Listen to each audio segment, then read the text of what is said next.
All right, what is up, ladies and gentlemen of YouTube? I got this message question from somebody, Edilson, and he's got this kind of deep question about how to start up a business, how to get the first step happening for him for his entrepreneurial journey.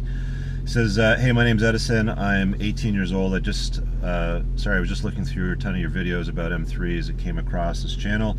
The E92 M3 is essentially my dream car, and will own one day. After watching a couple of videos, I realized that you are much like what I want to be in life. I would like to start some kind of business one day with a few of my friends, but right now we have nothing in mind. I joined the U.S. Marines, awesome, as a way to get away from home and to get my life started, and I am set to leave for boot camp in April, which is now. Sorry, it took me about a month to find this. Oh, guys, by the way, if you want to ask a question, best place to get noticed would be in the comments section of my videos.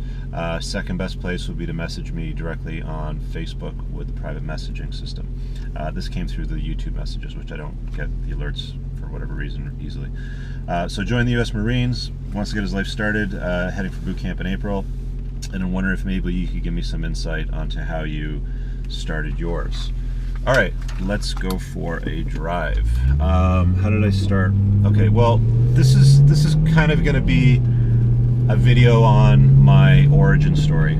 I've sort of told bits and pieces of how I got into business for myself and created this lifestyle and where I am today. So how did I become an entrepreneur? Well, I'll be honest with you, it started at a very young age for me. I think entrepreneurship, you've either got or you don't. And here's some of the signals and cues that I recognized after the fact, a little later than what I should have, but I did recognize them. And they were things like, I was shoveling people's driveways when I was 8 years old for $5. I was cutting lawn for my neighbors. I had a paper route. I had actually several paper routes, which is like the hardest, shittiest job ever, because they pay you like half a cent a paper at the time when I was doing it. And it doesn't matter how cold or hot it is out, you're doing it anyway. And in Canada, it gets cold as fuck in the wintertime. I'm talking like minus 30. So you know that you're a self-starter. You do these things because you're looking for ways to basically make money so you can buy stuff. You know, my parents, I don't want to say my parents were tight, but my dad especially knew the value of money and wanted to teach his kids, because I grew up in a house with 3 boys. I was the oldest of 3, and wanted to teach his kids, like, it's not as easy as putting your hand out and shit comes to you. Like, you have to work for it. So I was always like scrambling, garage sales, making things, shoveling driveways, cutting grass, whatever. I was always doing something. So that was basically the first signal. I had my first, what felt like a real business, where I had like a phone number where people could call me. I remember I had this phone installed on my nightstand when I was like 16 years old in my room, and me and my best friend Mike at the time had set up this car detailing business, and we went to dealerships to go and I guess, you know, solicit their business to have their cars cleaned, because we realized that you can make a couple $100 cleaning a car, and it didn't take us that long, and we loved it. So had a phone line installed, opened up a bank account, and started detailing cars. And that was basically my first real summer job business when I was about a 16-year-old. And did a few of those cars and kind of like wound down the business at the end of the summer. We called that C&M Mobile Car Care. C for Cooper and M for McKelvey. But yeah, we did that for a bit, and that was a real first thing. And then I was told by everybody, you know, you have to go to, you know, post-secondary education and get a real job. So I went to college, which was a big waste of my time. I know a lot of my friends went away to college or university, and I really didn't learn a lot. I found it like I'm a hands-on learner. Like, I need to touch stuff, I need to do it, I need to experience things to learn from them. So there wasn't a whole lot of value that I got out of going to a post-secondary education. So a couple years in, I actually just abandoned the program, 1 credit short of completing it. And my dad, who was living in England at the time, came back to Canada. We grew up around Toronto in the suburbs. And he said, look, I'm going to sell these electronic switches to Americans that I'm going to import in. You want to come with me to Pennsylvania and a few other distribution and manufacturing points. And let's sell it. So I basically bounced out of college. I never finished the program that I was in because I didn't care, I hated it. And I went on I think it was about a 4 or 5 day road trip with my pops. And I learned more there than I did in the 2 years that I had in college, sitting in a classroom listening to people teach me shit. So at that point, it kind of clicked that I needed to do something. Like I needed to not sit around in a classroom and write shit down and study and stuff like that. I needed to do. So if any of this resonates for you, it's probably a pretty good signal that you might have the same sort of DNA where you need to be an entrepreneur and sort of do things for yourself. So moving forward, road trip finished, realized that I didn't want to sell electronic components for my dad and his little business. He went back to the United Kingdom, I stayed in Canada, and I started my career as an employee, getting a paycheck every 2 weeks with a job. And I started working for my friend's dad's circuit board factory. I remember we'd get up early in the morning, ride our motorcycles to the circuit board plant, and my job was to print circuit boards. I'd put them in these drill presses and print them. And I did that for 2 weeks, fucking hated it. It was loud, noisy. I worked with these people that I did not like. I did not like the environment. I just knew that it wasn't for me. So I started asking around to friends that might have known of somebody that was hiring, because that's typically how people find jobs, is they ask around and who's hiring. And a friend of mine said, yeah, I've got an office job at a collection agency. And I thought to myself, all right, well, I don't know what that is, but I knew it was an office job and it's something I wanted to try out. I was probably about 22 at the time, maybe 21, 22. So I went and interviewed and they hired me. And I had to wear dress pants and a dress shirt and a tie. So I felt very, official and proper, and I was becoming a grown-up and a man. And I did that, and I actually stayed in that business for almost 10 years. It was about 9 or 10 years. And I went to 3 different companies. I recognized that I had some skill on the phone. I had recognized that I had skill in sales, and they had promoted me, and I had started as what was known as a bill collector. It was a couple of older guys behind me that were yelling and screaming, so spit was hitting me in the back of the net. And I kind of, refined the process, made it better, more sales-driven rather than yelling at people and telling people what to do. And went on from there. Now, at the end of that, I ended up working for a vice president at a company that was French-Canadian, and he was a bit of a dick, if I'm being honest. He would belittle and berate me often, and that shit doesn't work on me. Like, you can't motivate me that way. You can't treat me like that. And one day I got in an argument with him, and I became known as the office defenestrator. And if you don't know what defenestrate means, basically it's a coined term that means to throw somebody out a window. Because the guy was being a dick, and I just snapped on him. I was like, look, dude, if you're gonna keep talking like this, I'm gonna throw you and your desk out the window. So later on that year, when the corporate head office was giving out packages, it was actually an American-owned company that had a call center in Toronto. I was, of course, given a package, and what I learned there was people are hired for their abilities and skill and resume, and they're fired because of fit. And because I didn't fit into the corporate culture and the way that this guy wanted to run his floor, like the show, I got a package and sent home. And it wasn't a lot of money. It was probably about 15 grand at the time, I think. And I had just bought my first house. I had just turned 30. I just bought my first house. Fortunately, I had roommates that I was living with that basically covered my mortgage payment, because unemployment insurance and the package I got sure as shit didn't cover much at all. And I thought to myself, look, I'm 30, I'm still young, and the first piece of advice that I can give you is start up a business as early as possible, because you're going to fail. Like, shit's not going to work out, and you're going to need to learn things, and you're only going to learn them hands-on by doing them. So as early as possible, get it started. My only regret was I wish that I had done something sooner, but in hindsight, I did learn quite a lot working in the corporate world to see how things operated. So I did get some value out of it. I probably stayed in it a little longer than what I needed to. So I was forced out of the corporate world. I was not working. I thought to myself, I had all these offers to go work for other companies that do virtually the same thing. And I thought, fuck this. It's like, it's going to be the same cookie cutter sort of thing. It's going to be the same thing over and over again, the same sort of treatment in the same industry, the same red tape, the same very slow moving, in the box thinking. And I was a very out of the box thinker. I didn't feel like I was growing or that I was learning anything. So I said to myself, all right, I'm going to take a kick at being an entrepreneur, because prior to that, for the first, I don't know, maybe 3 to 4 years prior to that, I started getting interested in reading business books. So I read books by guys like Brian Tracy, like Maximum Achievement, which is a great book.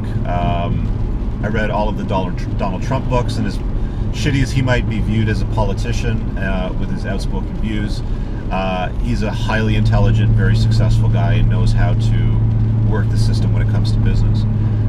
Read Richard Branson's biography, Losing My Virginity. So by that point, I recognized that, you know what, a lot of the stories that these entrepreneurial icons were telling, they resonated with me. I was clicking. I was just digging it, you know, if you know what I'm saying. So, fuck it. What did I like at the time? I've always liked cars, which is, you know, I mean, you guys know that if you've watched more than one of my videos. And I thought to myself, I'll open up an indoor go-kart track, because I figured this would be fun. I like to do these races in my off time. I used to do these like endurance races for 3 hours with friends, and they were a lot of fun. So I figured, if this is something that I enjoy, why not turn into a business? And that's another great lesson that I can share with you, is just, if you're going to create a business, do something that you love. It's a lot of work to create a business, to pull something out of thin air and add value to people's lives and then have them give you money for it. So if you're going to do that, you have to do something you really, really love. Don't do something you hate. Stop fucking doing stuff that you hate. Just stop it. So I went through the motions of, how does an indoor go-kart track work? How do you lease a building to put these carts in? So I started going around with a commercial real estate agent. I was looking for answers to things. I talked to my best friend at the time, who was interested in partnering with me, and he said he had a guy that would be interested in investing in the business and provide the financing, because he owned a big nightclub and woo, and it was all great shit. But what ended up happening was I did all the work for several months, sourced go-karts. Do you go with gas go-karts? Do you go with electric go-karts? I was looking for models of successful businesses that were up and operating, that were throwing off profit. So I was doing a lot of Googling,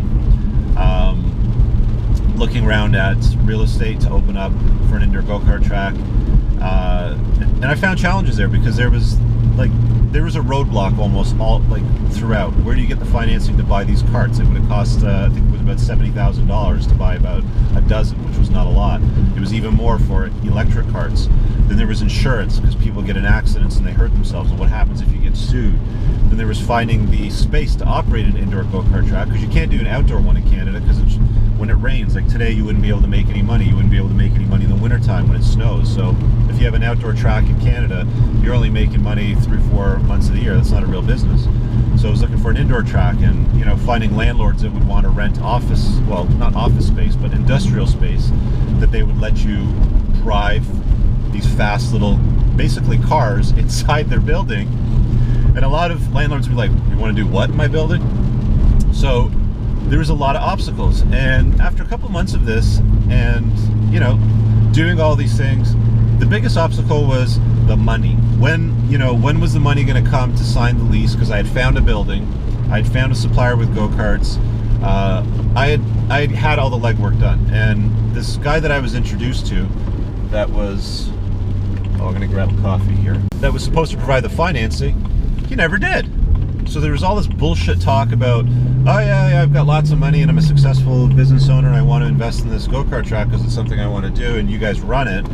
I was doing all this work and no money ever showed up. There was a lot of meetings that we had scheduled that got canceled, which is a pretty fucking good sign that the guy that's interested in partnering with you is not serious. Yeah, it was just a big waste of my time. And around that time, something had happened. I had a what the fuck is going on here? All right, I don't need a coffee this bad. Let's see if I can get out of here. I had a see, guys, like, this is This here is a great business, Tim Hortons Coffee. You'll probably see it over my shoulder in a second, but there's a fucking huge lineup. People lining up to get two lanes of people lining up to get coffee in the morning. And homie, don't do that shit. I got somewhere to be, so I'll get coffee later. So money never showed up. There was a whole lot of talk, a whole lot of air that, you know, was blown around, and nothing ever happened. So I abandoned that. So around the same time, I had a friend of mine that I had worked with in the collection world that had started up a business that he had called, actually I'm not even going to mention the name, but he had started up a business where he wanted to help people with credit card debt. And lo and behold, that's something I had experience in. Now, it started out with, I want to sell people these informational ebooks on how to manage your money and credit for, I don't know, very, very small, very low ticket price, like it was $10, maybe $20. And I did the math on it, and while it was a good idea, and he had kind of written a first draft of a book, and he was like, look, you know, I'm working at this company, it's something I want to kind of launch off the side. You're unemployed right now, you've got all the time in the world, why don't we partner up and do this? And I've had some partnerships in my entrepreneurial journey that just have not worked out, and I'll tell you a little bit more about those in a second. So you showed me this first draft, $20, and I wanted to become a millionaire. Like, for me, that was my number. I wanted to become a millionaire. I wanted to be able to say I've got $1 million in the bank and I'm successful. That's what I wanted to do. So I did the math on it, and I was like, fuck, I got to sell a shitload of these in Canada to make that money. And what percentage of the population has debt? What percentage of the population might buy this? How would you sell it? How would you market it? And I basically told them, look, this is not a viable business model. We're not going to make money off this. This is a bullshit business model. And I had to file my taxes that week when I had that conversation. Everything happens for a reason, guys. You know, this is one thing that I noticed. The universe brings you stuff. It just happens for a reason. The timing always just kind of falls into place. You have to be out there doing stuff. You have to be out there having conversations and talking with people. But the business model that will work and be successful for you will come to you if you keep looking for it. And I was filing my taxes, and the guy that was doing it for me was a friend of mine who was a accountant/mortgage agent. And he said, look, Rich, I'm trying to do this second mortgage for a guy. He's got 50 grand in credit card debt, and I have a mortgage approved for 30,000. I can't get him to take the deal. Look at his credit report. What would you do? You worked in the collection industry. So I looked at it. It had a bunch of R9s. He had really shitty credit. And I basically just scanned through it in about 2 seconds, and I threw it back at him, and I said, just settle the debt. You know, basically lower it. So what settling the debt was working out a deal with a creditor. So picking up the phone, negotiating a lower payout, getting it in writing, and then paying that lower settlement, and the rest of the debt is forgiven. So basically, you would negotiate the $30,000 mortgage to pay out the $50,000 debt load, and that would be done. So he took the credit report back, he looked at it for a split second, looked at me and threw it back and threw it at me and basically said, good, go do it and charge him a fee. So I did. And I made about $3,500, maybe $4 grand in a week and a half's work, which wasn't a lot of work. It was probably 5 to 6 hours worth of work. I was very effective at it. It was something that I knew. I was good at negotiating. I was good on the phone. I knew how to get the right people on the phone. And you know, this was a time when we used faxing mostly.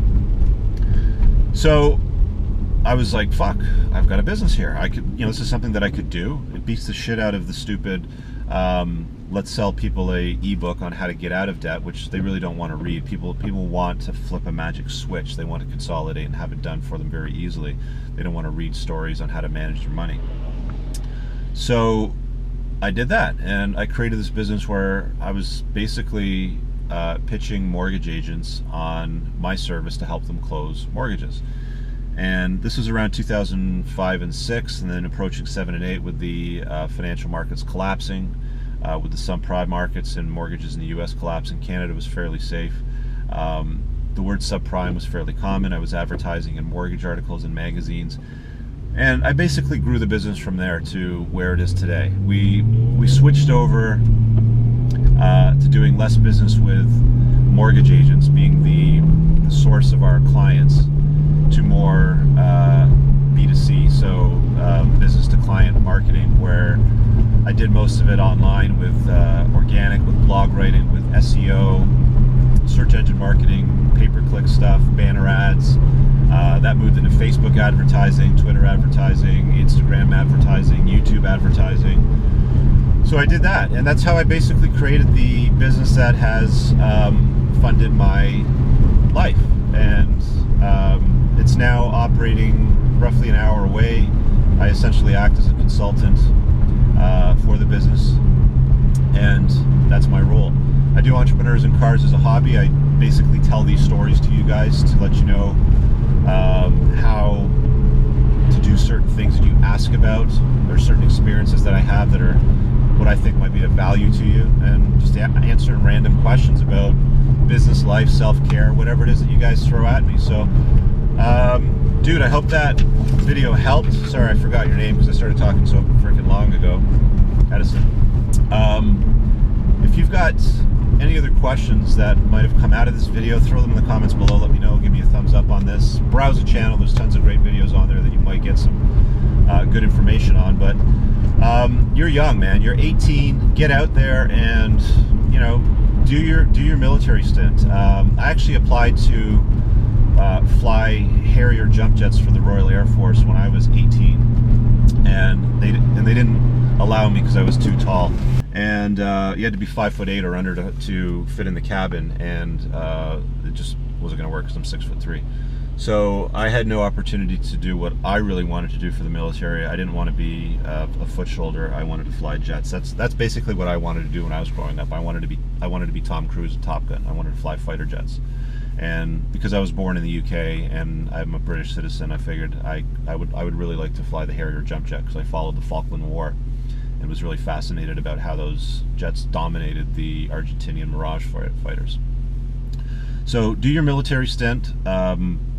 I've never done it, so I can't speak from experience, but I'm probably going to suggest that you're going to learn a shitload out of that.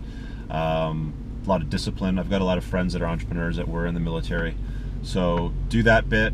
As far as working with friends in a startup, it feels safer. It feels like you've got somebody on your side, because it's very lonely being an entrepreneur. Everybody always tells you, even your family will say, why don't you get a real job? So if you've got people that you want to start up a business with, there's nothing wrong with that. You have to find the right partner. I had three different business partners on different businesses that never worked out, and it was for two reasons, if I'm being honest. One, they didn't bring complementary skills to the table, meaning if I'm good at this thing over here and I have this gaping void over here, they need to be good at that. They need to fill that void. So I didn't find people that were complementary to filling voids in my business skills that I would have needed to have been successful. It was mostly because they were my buddies and I wanted to hang out with my buddies and build a business and be a high roller and swing dick and that sort of thing. And that just never worked. So don't do it because they're your friends. If you want to bring on a partner in a business, it is a serious fucking venture. It is not a game. Business is like war. Find somebody that complements you, okay? You know, when I'm saying business is like war, if you've got an armored ground division and you need air support, make sure you're bringing air support to the fucking mission. Don't bring more tanks, you know, if you need somebody up in the air. So make sure that you've got somebody complementary. The other thing is, with partnerships with your friends as well, is make sure they're serious, man. If they aren't all in, if they're not serious about it and they throw everything at it, you're wasting your time. You're wasting their time. So those are my two bits of advice there. So you basically asked me about my origin story. This has been a bit of a long ramble for me. I hope you got some value out of that. Again, thanks guys for checking out the channel. Give the video a thumbs up if you dug it. Share it with somebody that might need to see this. And if you have any special requests, throw them in the comments below. Of course, follow me on social. And that's it, ladies and gentlemen. Have an awesome one. Peace.